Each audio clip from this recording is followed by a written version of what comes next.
సమాజ మందిరములో వ్యాపారం చేస్తూ ఉంటే గాడిదలు, గొర్రెలు, మేకలు, ధాన్యము, కూరగాయలు, సంతలో ఉన్న సరుకంతా కూడా దేవుని మందిరములో ఉంటే దేవుడు ఒప్పుకోలేదు. నా మందిరము సమస్త జనులకు ప్రార్థనా మందిరం. హల్లెలూయా. మందిరములో సంత ఉండకూడదు.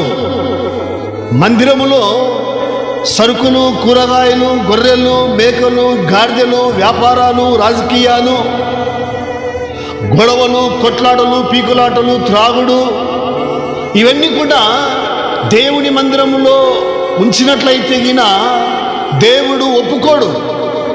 ఎందుకంటే దేవుని ఉపకరణములలో వారు ద్రాక్షారసము పోసినప్పుడు ఒప్పుకొని దేవుని మందిరములో ఆ గాడిదలు, గుర్రాలు, లేకపోతే గొర్రెలు, మేకలు, ధాన్యము అవన్నీ కూడా ఉంచినప్పుడు దేవుని మందిరంలో దేవుడు ఒప్పుకోలేదు.